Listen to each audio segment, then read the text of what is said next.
Cenat turned Streamer University into a full-blown war zone. There were fights, water flooding the halls, and everyone was looking for viral clips. But then, Rakai shot someone in the eye with a BB gun and ended up in the hospital. That's when it stopped being content and turned into real chaos. Now, realistically, Kai's not getting sued in today's time, but if this happened in history, Kai would be cooked. If the flooding of the dorm halls was in the Aztec Empire, things would have gone way beyond a bit of controversy on the Twitter timeline. But what is the Aztec Empire?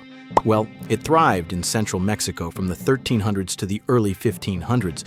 It was a deeply religious and highly organized society. Everything, from farming to warfare to justice, was tied to the gods, and keeping the balance of the universe was priority number one. You're probably wondering, what does flooding dorm halls have anything to do with the Aztec Empire? Well, water in particular was sacred. It was connected to Tlaloc, the god of rain and fertility, which everyone at that time looked up to. So flooding a space, especially for a joke or some content, wouldn't be seen as a prank. It'd be seen as sacrilege, a direct insult to the gods. The Aztecs had a legal system, sure, but it was fast, brutal, and unforgiving. If the court decided you were mocking the gods or threatening the empire's harmony, there'd be no second chances. The punishment would most likely be death by drowning, a symbolic offering to Tlaloc himself. Of course, this would depend on the judge at your trial. Now, let's say you weren't put to death. The worst thing at that point would be your punishment becoming a public spectacle, when sacrifices were massive events. Crowds gathered, priests performed the ritual on top of temples. Your heart could be ripped out in front of everyone, and in their eyes, it wouldn't just be justice.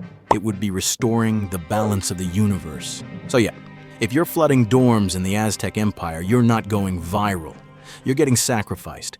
Make sure you stick around till the end to see what punishment Rakai would get for shooting someone in the eye with a BB gun. Now, let's talk about the fights. At Streamer University, it didn't take long before Rakai, Dabo, and like half the roster of streamers were throwing hands in the hallways like it was Fight Club. Cameras were out, people were hyping it up, trying to go viral. But if that happened in ancient Sparta, you'd be done. Sparta was a city-state in ancient Greece, known for one thing: making warriors. But it wasn't just a city, it was a non-stop military boot camp. From age 7, boys were thrown into the agoge, which basically meant getting beat up, starved, and trained into weapons. Fighting was normal, but only if it was for the state, not for clout. If you were brawling over ego or content, that was seen as weak, and Sparta had zero tolerance for weak. The place was run by 2 kings and a council of old dudes who judged everything. Think Judge Judy with spears. Guys like King Leonidas were obsessed with strength and order. If you stepped out of line, they didn't talk it out. No, they punished fast. Public beatings, exile, or straight up tossing you off a cliff. So yeah, hallway fights might get you a TikTok clip today. In Sparta, they'd get you thrown off a mountain. And finally, the one you've all been waiting for, Rakai shooting another streamer in the eye with a BB gun, which sent her straight to the hospital. Now let's keep this in mind. Rakai, a student, the student who got hit, a woman. And the man in charge of all this, Cenat, principal of the school. Got it? In today's world, this might lead to suspension or legal action, but in medieval England, this wouldn't just be school drama, it'd be a full-blown scandal. Rakai shoots a woman in the eye? That's bodily harm with intent, and back then, that was taken seriously. There were no hearings, no PR teams.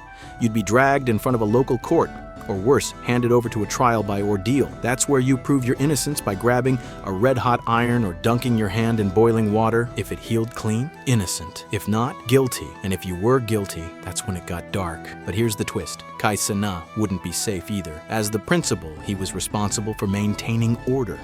And in medieval England, letting this kind of violence happen on your watch, that could get you fined, jailed, or even stripped of your title. His reputation would be wrecked.